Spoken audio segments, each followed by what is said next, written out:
আজকে আমরা এমন এক ডিভাইস নিয়ে কথা বলবো যেটা স্মার্টফোনের সংজ্ঞায় বদলে দিয়েছে। এটাকে ফোন বলবো নাকি পোর্টেবল গেমিং কনসোল নাকি একটা পকেট রকেট, আমি নিজেই কনফিউজড। এটা হলো একদম নতুন uncompromised gaming based Red Magic 11 pro plus.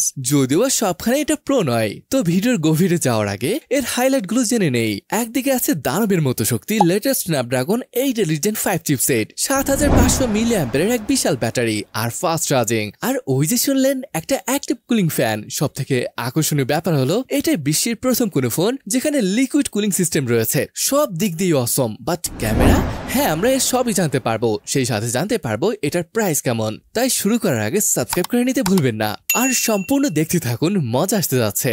চলুন প্রথমে ডিজাইন নিয়ে কথা বলি। বক্স থেকে বের করে প্রথমবার হাতে নিলেই আপনি বুঝবেন এটা আপনার প্রতিদিনের ব্যবহারের সাধারণ কোনো ফোন হতেই পারে না। এটা একটা দারুণ জিনিস। এর এয়ারক্রাফট গ্রেড অ্যালুমিনিয়াম ফ্রেমের ঠান্ডা স্পর্শ আর পিছনের স্মুথ গ্লাস সবকিছু মিলে একটা ভীষণ প্রিমিয়াম ফিল দেবে। হ্যাঁ 230 গ্রাম ওজন হয়, এটা বেশ খানিকটা ভারী লাগতে পারে, কিন্তু ওজনটা এতটাই চমৎকার ভাবে ব্যালেন্স করা হয়েছে যে হাতে নিলে এটাকে ভারী মনে হবে না, বরং মজবুত মনে হবে।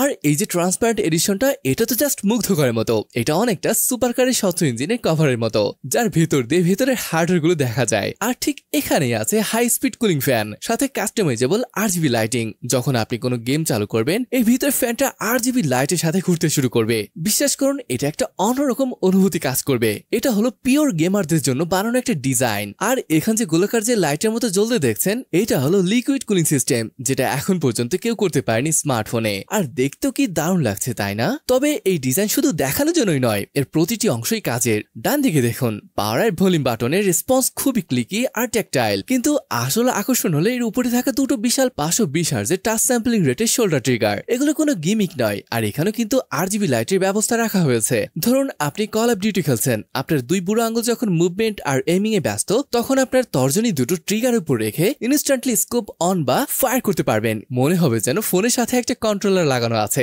এটা আপনাকে গেমিং এ একটা সত্যিকারী কম্পিটিটিভ অ্যাডভান্টেজ দেবে। এছাড়া এখানে রেড কালারের একটা শর্টকাট বাটন রয়েছে। কিন্তু এবার আসি পোর্টগুলো কথায়, কারণ এখানে রেড ম্যাজিক অবিশ্বাস্য একটা কাজ করেছে। নিচে আছে fast USB 3.2 type C port, যেটা স্বাভাবিক। এই সুন্দর দৃশ্যটা দেখুন। হ্যাঁ 2025 সালেও একটা ফ্ল্যাগশিপ ফোনে 3.5mm হেডফোন জ্যাকটা রয়েছে। গেমারদের জন্য এর মানে হলো জিরো ল্যাটেন্সি অডিও আর লম্বা গেমিং সেশনে ওয়্যারলেস ইয়ারবাডের চার্জ শেষ হওয়ার কোনো ভয়ই নেই। রেড ম্যাজিক তার অডিয়েন্সকে সত্যি চেনে, এমনকি তারা একটা আই ব্লাস্টার দিয়েছে। অর্থাৎ এই গেমিং পিসটা দিয়ে আপনি আপনার ঘরের টিভি বা এসি কন্ট্রোল করতে পারবেন। এর পুরো ডিজাইনটাই প্রমাণ করে যে প্রতিটা ফিচার এখানে কোনো না কোনো কারণের জন্যই দেওয়া হয়েছে, যার একমাত্র উদ্দেশ্য হলো আলটিমেট গেমিং এক্সপিরিয়েন্স নিশ্চিত করা। ডিজাইন তো দেখলেন, এই ফোনের আসল সৌন্দর্যটাই হলো এটা ডিসপ্লে। আর রেড ম্যাজিক 11 প্রো প্লাসের ডিসপ্লেটা অন করা, এটা অনেকটা চোখের সামনে বেজেলেস, কোনো প্রকার ঝামেলা মুক্ত একটা ডিসপ্লে। দেখুন কোনো নস নেই, কোনো পাঞ্চ হোল নেই, কোনো কাট আউট নেই, কিছু না। এটা হলো একটা পিওর আনইন্টারাপ্টেড ক্যানভাস। আর এর কারণ হলো রেড ম্যাজিক এখানে লেটেস্ট জেনারেশনের আন্ডার ডিসপ্লে ক্যামেরা টেকনোলজি ব্যবহার করেছে। এর মানে সেলফি ক্যামেরার ডিসপ্লের পিক্সেলের নিচেই লুকানো আছে। আপনি যখন ব্যবহার করবেন না, তখন বুঝতেই পারবেন না যে এখানে একটা ক্যামেরা আছে। এর ফলে কি হয়, আপনি যখন জেনশিন ইম্প্যাক্টের বিশাল দুনিয়ায় ঘুরছেন বা কল অফ ডিউটিতে শত্রু খুঁজছেন, আপনার স্ক্রিনে একটা ইঞ্চিও নষ্ট হবে না। পুরো 6.85 ইঞ্চি জুড়ে শুধু আপনার গেম, আপনার content. 95.3% screen to body ratio. এটা একটা সত্যিকারের ইমার্সিভ এক্সপেরিয়েন্স। এবার আসি টেকনিক্যাল ডিটেইলসে। এটা শুধু দেখতেই সুন্দর না, পারফরমেন্সও এটা একটা বিস্ট। এটা একটা 1.5K রেজলিউশনের BOE X10 AMOLED panel, যার মানে হলো শার্পনেস আর কালার দুটোই টপ নচ। কিন্তু আসল ম্যাজিক হলো এর 144 হার্জের রিফ্রেশ রেট। এর মানে হলো প্রতিদিন ব্যবহারের প্রতিটা স্ক্রল, প্রতিটা সোয়াইপ হবে একেবারে স্মুথ। আর গেমিং এর সময় আপনার প্রতিটা মুভমেন্ট হবে ইনস্ট্যান্ট, কোনো মোশন ব্লার বা ল্যাগ ছাড়াই। শুধু তাই নয়, এর টাচ রেসপন্সও অবিশ্বাস্য। 960 হার্জের টাচ স্যাম্পলিং রেট, মানে আপনি স্ক্রিনে টাচ করার সাথে সাথে ফোনটা সেটা রেজিস্টার করবে। ফাস্ট পেসড গেমে যেখানে মিলিসেকেন্ডের পার্থক্য জয় আর পরাজয় নির্ধারণ করে,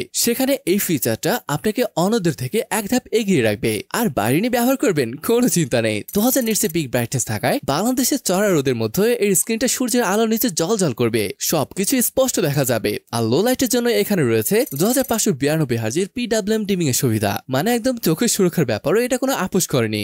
এক কথায় রেড ম্যাজিক এটা শুধু পাওয়ারফুল ফোনই বানায়নি, তারা এমন একটা ডিসপ্লে দিয়েছে যা এই পাওয়ারকে আপনার চোখের সামনে জীবন্ত করে তোলে। এটা গেমিং এবং মিডিয়া কনজাম্পশনের জন্য বানানো একটা পারফেক্ট স্ক্রিন। এই ফোনের হার্টে বসে আছে কোয়ালকমের এখন পর্যন্ত তৈরি করা সবচেয়ে শক্তিশালী এবং ইন্টেলিজেন্ট চিপসেট, দ্য স্ন্যাপড্রাগন 8 এলিজেন 5। এটা শুধু ফাস্ট নয়, এটা স্মার্টও। সাথে আছে নেক্সট জেনারেশন Adreno 840 GPU, যা আপনার ফোনের স্ক্রিনকে একটা গেমিং মনস্টার প্লেগ্রাউন্ডে বানিয়ে দেবে। আর এই শক্তিকে সাপোর্ট দেওয়ার জন্য আছে অবিশ্বাস্য 24GB LPDDR5 RAM, এটা অনেক গেমিং ল্যাপটপের থেকেও বেশি। সাথে আছে 1TB UFS 4.1 Pro স্টোরেজ, যার মানে হলো আপনার পছন্দের সব বড় বড় গেম ইনস্টল করার পরেও লোডিং স্ক্রিনের দিকে তাকিয়ে থাকতে হবে না, সবকিছু হবে খুব দ্রুত। কিন্তু স্পেক্স শুধু কাগজপত্রের সংখ্যা, আসল পরীক্ষা তো হয় গেমিং এর মাঠে। এটাতে Genshin impact, call of duty mobile, Diablo immortal সবকিছু একেবারে সর্বোচ্চ, মানে আল্ট্রা সেটিংসে ঘন্টার পর ঘন্টা খেলতে পারবেন। এই যেমন সব থেকে ভারী গেমের একটা জেনশিন ইম্প্যাক্ট, এখানে আবার 60.9 FPS খেলা যাচ্ছিল, যেখানে Xiaomi 70 Pro Max এ 60 FPS আর Vivo X300 Pro তে 60.9 FPS খেলা যাচ্ছিল, মানে প্রায় সেম। তবে এদের মধ্যে Red Magic 11 Pro Plus ছিল সব থেকে ঠান্ডা। আবার হংকের মতো ভারী গেমও অ্যাভারেজ 60.9 FPS খেলা যাচ্ছিল, যদি 30 মিনিট খেলার পর 48 ডিগ্রি সেলসিয়াস তাপমাত্রা উঠে যাচ্ছিল। এখানে আবার ভিভো ভালো করেছে, 46 ডিগ্রি এর মধ্যে থাকছে। Xiaomi তো একেবারে 49 ডিগ্রি সেলসিয়াস। যাই হোক, গেমিং যে দুর্দান্ত হবে তা তো বুঝতেই পারছেন। এছাড়া রেড ম্যাজিকের নিজস্ব R4 গেমিং কোর প্রসেসর ব্যাকগ্রাউন্ডে চুপচাপ কাজ করে যাবে, যাতে আপনি শুধু আপনার গেমের উপরই ফোকাস করতে পারেন। তবে আসল ম্যাজিকটা হয় অন্য জায়গায়। এত পাওয়ার জেনারেট করলে তো ফোন গরম হবেই, তাই না? এখানে রেড ম্যাজিক বাকি সবার থেকে নিজেকে আলাদা করে ফেলে। এর ভিতরে আছে একটা হাইব্রিড কুলিং সিস্টেম। একদিকে যেমন আছে মাল্টি লেয়ার লিকুইড কুলিং, তেমনি আছে একটা আসল ফিজিক্যাল টার্বো ফ্যান, যা 24,000 RPM স্পিডে ঘুরতে পারে। এই প্রো প্লাস ভ্যারিয়েন্টে তো একটা পালসেটিং ফ্লোরেনিটেড লিকুইড কুলিং সিস্টেমও আছে। এর মানে হলো আপনি একটানা 2-3 ঘন্টা গেম খেলার পরও ফোনটা থাকবে বরফের মতো ঠান্ডা। যদিও একটু বেশি বলে ফেলেছি, সে যাই হোক। যেখানে অন্য ফোনগুলো গরম হয়ে পারফরমেন্স কমিয়ে দেয়, সেখানে রেড ম্যাজিক যেন লম্বা রেসের জন্য দৌড়ানো শুরু করে। এটা কোনো সাধারণ স্মার্টফোন পারফরমেন্স নয়, এটা হলো সাস্টেইনড আনকম্প্রোমাইজড গেমিং পিসির মতো পারফরমেন্স, যেটা আপনার হাতের মুঠোয়। যদিও দেখলাম তো খুব বেশি যে অন্যান্য ফোন থেকে পার্থক্য তৈরি করতে পেরেছে, সেরকমটা তো মনে হয়নি, কি বলেন? আচ্ছা, গেমিং তো হলো, কিন্তু ক্যামেরাটা কেমন? দেখুন, গেমিং ফোনে ক্যামেরা আমাদের আশা বরাবরই কম থাকে। এর মেইন ক্যামেরা 50 মেগাপিক্সেলের, ওয়াইসও আছে। দিনের আলোতে এই ক্যামেরা দিয়ে বেশ ভালোই ফটো তোলা যায়, ছবিও বেশ ডিটেল আসে। সাথে একটা 50 মেগাপিক্সেলের আলট্রা ওয়াইড লেন্স আছে, সেটাও বেশ কাজের। কিন্তু ঝামেলাটা করে বাকি দুটো লেন্স। একটি 2 মেগাপিক্সেলের ম্যাক্রো লেন্স আছে, যেটা না থাকলে আসলে ভালোই হতো। আর আসল দুর্বলতা হলো এর 16 মেগাপিক্সেলের আন্ডার ডিসপ্লে সেলফি ক্যামেরা। ছবিগুলো একটা সফটওয়্যার প্রসেস মনে হয়, ভিডিও করার জন্য ঠিক আছে, কিন্তু ভালো সেলফি বা ব্লগিং এর জন্য এটা একেবারেই না। আর হ্যাঁ, এখানে আইফোন 17 এবং রেড ম্যাজিকের কিছু ছবি পাশাপাশি দেখতে পাচ্ছেন। কেমন লাগছে সেটা আপনি বলুন।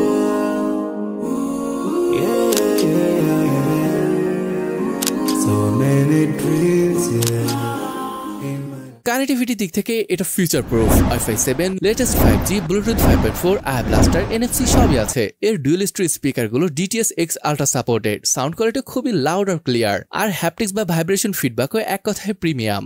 সফটওয়্যার হিসেবে এতে আছে Android 16 এর উপর বেস করা রেড ম্যাজিক OS 11, বেশ ক্লিন একটা এক্সপিরিয়েন্স, কোনো অ্যাড বা ফালতু অ্যাপ নেই। ক্যামেরার এই দুর্বলতা পুরোপুরি ঢেকে দেয় এর ব্যাটারি, 7500 mAh এর বিশাল ব্যাটারি। আর চার্জিং বক্সে 120 ওয়াটের ফাস্ট চার্জিং দেওয়া হয়েছে। এই বিশাল ব্যাটারিটা মাত্র 20 থেকে 25 মিনিটে 0 থেকে 100% চার্জ হয়ে যাবে। শুধু তাই না, 80 ওয়াটের ওয়্যারলেস চার্জিংও সাপোর্ট করে। তবে আমার সবচেয়ে বেশি পছন্দের ফিচার হলো বাইপাস চার্জিং। এর মানে হলো আপনি যখন চার্জে লাগিয়ে গেম খেলবেন, তখন চার্জার থেকে পাওয়ারটা সরাসরি মাদারবোর্ডে যাবে, ব্যাটারিতে নয়। এর ফলে গেম খেলার সময় ফোন একদমই গরম হয় না, আর আপনার ব্যাটারি হেলথও ভালো থাকবে। এটা একটা অসাধারণ ফিচার। সব তো শুনলেন, এখন ফাইনাল কথা। এই রেড ম্যাজিক 11 Pro Plus ফোনটা আপনার কেনা উচিত হবে কিনা? চীনে এর বেস মডেলের দাম প্রায় $800, যা বাংলাদেশি টাকায় ট্যাক্স ও 1 লক্ষ টাকার আশেপাশে পড়তে পারে। আমার ফাইনাল ভার্ডিক্ট খুব সহজ। আপনি যদি এমন একজন ইউজার হন যার কাছে ফোনের ক্যামেরাটাই সব, অথবা আপনি যদি একটি স্লিম হালকা পাতলা ফোন চান, তাহলে প্লিজ এই ফোনটা আপনার জন্য না। কিন্তু আপনি যদি একজন হার্ডকোর মোবাইল গেমার হন, যদি আপনার কাছে পারফরমেন্স, ব্যাটারি লাইফ আর কুলিং সিস্টেমের শেষ কথা হয়, যদি আপনি চান একটা zero disturbance full screen display, shoulder trigger আর হেডফোন জ্যাক, তাহলে এই বাজেটে এর থেকে গেমিং বিস্ট আর একটাও মার্কেটে নেই। তো আপনার কি মনে হয়, পারফরমেন্সের জন্য ক্যামেরায় এই আপোষ করাটা কি ঠিক? ভিডিওটা যদি ভালো লেগে থাকে তাহলে একটা লাইক দিয়ে আমাদের উৎসাহিত করতে পারেন, আর আপনার বন্ধুদের সাথে শেয়ার করতে একদমই ভুলবেন না। দেখা হবে খুব তাড়াতাড়ি নতুন কোনো ভিডিও নিয়ে। ততদিন ভালো থাকবেন, সুস্থ থাকবেন। আল্লাহ হাফেজ।